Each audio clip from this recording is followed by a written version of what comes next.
Hey, Shalom, Akim, Shalom, Shalom, giving all praises, glory, and honor to Yahweh, Bashem, Yamshai, Bashem, Rakakadash, double honors to the apostles and the elders of Great Millstone for teaching us his truth and salutations to the sincere Akim and Aquathim. Listen, may the blessing of election be upon your house. My name is Raquai. I'm back in here with another quick and Lord's will as always, an edifying lesson. And for today's lesson, it was actually a quote I borrowed from the Apostle Paul in regards to essentially, I wish that all men were even as me, right? And I borrowed this from, 1 Corinthians, the 7th chapter, and then, coupling it with some meditation I was doing, because one of the things, that when we learn that who we are and we understand that we can have multiple women and stuff like that, it becomes more of a joy, like when you first hear that that information, but as time goes on and you go through your own experiences and you're throughout your own suffering, you're going through you go through moments where you're abased, as Paul said this, I believe it's in Philippians. And then you go through moments when you're abound, you realize, it essentially, you start to realize, like, man, I understand why, Paul said the things that he said. And I'm kind of more focused on the sentiment of, being by yourself, being on alone, and not looking at it as if it's a bad thing. Look at it as an opportunity. It just depends on how you see the situation, right? Not looking at it as what's the word I'm looking for? Not looking at it as you're losing. Look at it as an opportunity to actually kind of find more out about yourself and cultivate a healthier relationship with the Lord, right? Because you would have people around you, but most of the time you're going to be alone, and not seeing it as a bad thing, and also looking at it as also an opportunity to work on more of those, kind of get some work more on certain things that you're probably neglecting, right? As opposed to having a lot of distractions, because we live in Babylon, and Babylon, it's a pleasure, it's a place, it's Pleasure Island, it's Pleasure Island, and it strongly focuses on constantly having mirth and distractions and so on and so forth. But as time goes on, and you have a lot of moments where you go through suffering, you realize, okay, man, I got to work more on this, and then it helps you to kind of cling closer. It's also an opportunity to cling on closer to the Lord, right? So, Lord's will, this lesson will be edifying. I might just be jumping through a couple points, in regards to kind of being on your own, and helping you to kind of like sharpen certain things that you're probably neglecting if you did have a woman, right? So this is 1 Corinthians chapter 7. This is where I borrowed the quote from, actually. I'll start at verse 6, and I'll just read down, and it says, "But I speak this by permission and not of commandment, for I would that all men were even as I myself. But every man hath his proper gift of the Most High, and one after his manner, and the other after that." And it says, "I say therefore to the unmarried and widows, it is good for them to abide even as I. But if they cannot contain, let them marry, for it is better to marry than to burn." So Paul's given, healthy advice, because, it comes essentially with a responsibility, when you do have a woman. And then when you talk to a lot of these women, today, in your interactions here, whether casually, be on the job or wherever, the gym and whatever, you realize it comes with a lot, a lot of problems and responsibility. Like they look very, pleasant, on the outside, and then you really start to dissect their brains and the way that they do things and the way that they handle such situations. They have to deal with, it just becomes with a lot of mental, uphill battles that you have to deal with when you start to actually lay down with them like that, because you realize there's a lot of skeletons in their closet. That's why Paul's given this, this really, really good counsel in regards to actually, as young men being as even as he, right? But it's not to say that you won't have moments where you're not burning, right? But the point really is that it's very, very strong and good counsel, because when you're by yourself, it kind of gives you more of an opportunity to be able to recharge, reflect, self-examine, and be able to realize, like, man, I got some things I got to work on. How can I become more pleasing to the Lord? You start asking a lot of questions, and you start looking at yourself and looking at versions of yourself, like, why did I do these things in certain situations, to be able to kind of make yourself a more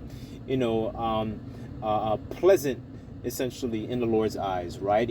Trying to acquire, for example, more fruits of the Spirit. And I'll give an example of that. Like, for example, like one of the things that I strongly meditate on, for me is understanding more of my flesh and understanding temperance, because, the vehicle, the flesh that this fleshly vehicle that you have, it has certain tendencies, you have very, very dominant tendencies, but just because you have a dominant tendency, it also means you have positive and negative traits of those particular tendencies, right? So learning to be more temperate and applying, a spiritual aspect to be able to work on, certain things. But all of that information comes through being by yourself, self-examination, because when you're with a woman, your mind is a little bit more, not even a little bit, but your mind is just a little bit more preoccupied when it comes to certain things, because she want to go, and she want to go have fun and stuff like that, and what I'm saying, like, that's just what they want to do, right? And within measure, yes, but that's just their mindset, right? And your mindset is trying to be more focused and cling closer to the Lord, because in these times, with all these different pleasures that are constantly being pushed out, you understand that there are difficult days coming ahead, right? You understand that there is more. You need divine intervention for a lot of these days that are coming ahead, right? Because we're not living in a time where it's very, very peaceful. It just looks that way, in the eyes of, if you live in Babylon, for example, because they're constantly distracted with mirth and so on and so forth, right? So let me just jump down. I'm kind of rambling here and there, but this is just something that was kind of on my mind, just, going from a stage where, okay, I understand I can have a lot, I can understand I can have more than one woman, but at the same time, I understand the value in Apostle Paul's counsel. I understand the importance of why he stressed, as young men, being as himself, right? Because you're more focused on sticking closer to the Lord, right? This is let me just jump down to where was I? 1 second.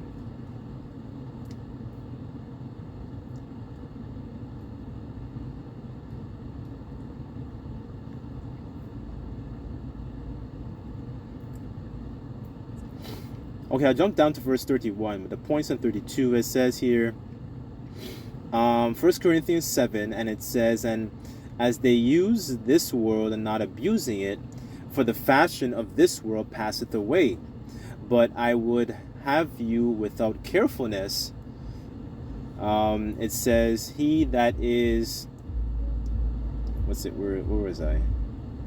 I'm sorry. He that is unmarried care for the things that belong to the Lord, that he may please the Lord, right? So it shows you the contrast and the different mindsets, right? And when you look at a lot of these, men out here, you realize they're very you can see it in the countenance where they put a lot of their time and energy towards, rather than actually trying to develop themselves and actually trying to work on certain areas.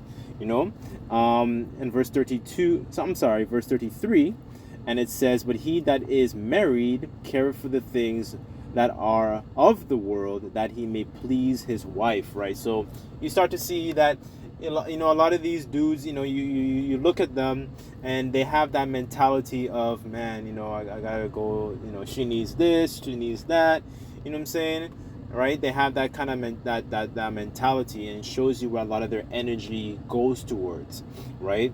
But yes, we use the world and not abuse it, but the point really is, it shows you the sharp contrast in regards to how we are focused on looking to more please the Lord, as opposed to, when you look at a lot of our people, especially a lot of our men today, they're more of that in that a strong mindset of how they might please their wife, you know what I'm saying, as opposed to actually trying to get closer to the Lord, right? Because if they had any kind of vision, they would know that, this is a time to actually seek the Lord while he may be found, right? Because there will be a time where he may not be found, right? So let me go to the book of Sirach. Let me see here.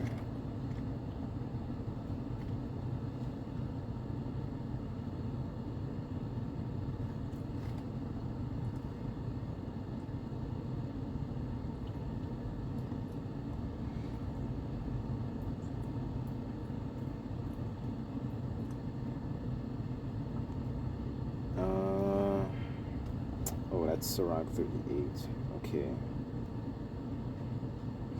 This is more in regards to like being more by yourself, and essentially using the opportunity of being mostly by yourself to be able to cultivate not just a healthy relationship with the Lord, but make yourself more desirable, work on certain things. That time by yourself is very, very crucial. It's very important, right? Used wisely, of course, right? So this is Sirach 38. This is verse 24, and it says, the wisdom of a learned man cometh by the opportunity of leisure, and he that hath little business shall become wise. So when you go into that word leisure, let me just get it real quick.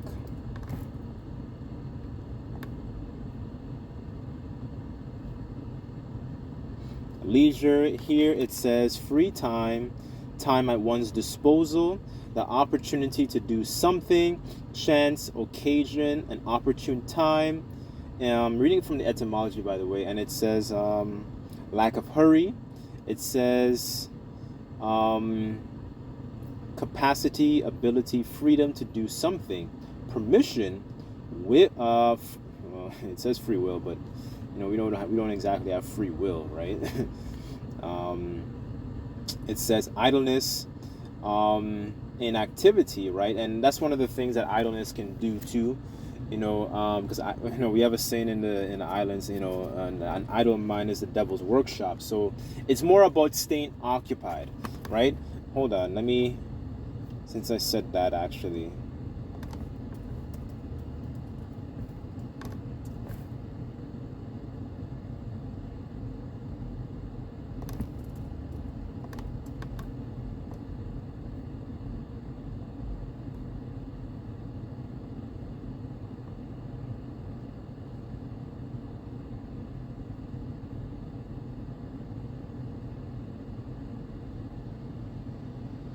Okay, this is Luke 19 and 13, and it says, and he called his 10 servants and delivered them 10 pounds and said unto them, occupy till I come, right? So being occupied is really very, very, important, because it helps you to stay busy. You're occupied, in prophecies, you do reading, and then, you reflect, meditate, watch lessons and so on and so forth, because it helps you to, it wards off evil, right? Because when you have a lot of free time, your mind, Satan can also use that to kind of get you distracted, into doing things that are not profitable, not useful, right? Especially if you have what's it called, like different vices that you were struggling with. If you had a lot of free time, Satan can play on some of those vices to be able to distract your mind, so you can start doing those things rather than doing something more constructive, as such as reading or researching, those sorts of things that keep your mind closer to the Lord, keep your mind closer to Yahweh Bashim Yahushai, right? Okay, so let me go back to Sirach 38, and it says, verse 25, and it says, how can he get wisdom that holdeth the plow, and glory in the goad, and driveth oxen, and is occupied in labors, and whose talk is of bullocks? It says, he giveth his mind to make furrows, and is diligent to the kine fodder. So every carpenter and workmaster that laboreth night and day, and they that cut the grave seals, and are diligent to make variety, and give themselves to counterfeit imagery, and watch to finish a work, right? So it's essentially a laborious work, right? Using that opportunity to be able to essentially, what it does, it makes you more profitable. It makes you more well-rounded. King Solomon was very, very well-rounded, right? So it makes you more robust, not just in knowing about the prophecies, not to neglect the importance of knowing the prophecies, but the point is, it makes you know a person who is able to converse and be able to have multiple things that you can discuss, right? You're very well rounded in different topics and different discussions, when you go into different places. And and the scriptures talk about how the wisdom maketh a man's face to shine, right? Because you people will notice those things, because you capitalized on the opportunity to make yourself more well-rounded, and people pick up on that vibration. People can see that they notice that you move in a particular different way, right? So this is a bit of exhortation in regards to being by yourself, not neglecting the importance of being by yourself, the importance of leisure, the importance of being, it allows you to do a little bit more self-examination, a lot more, I should say, a lot more self-examination when you're by yourself, to realize, like, man, I've been working on this, okay, now I have to work on this, and it makes you more pay attention to certain avenues and things you were probably neglecting, right? So that's pretty much it, but Lord's will, that this lesson was edifying. I just like to give all praises, glory, and honor to Yahweh, Ba'ashem, Yahweh Shai, Ba'ashem Rakakwadash. Double honors to the apostles and the elders of Great Millstone for teaching us his truth. Until next time, I say, Shalom.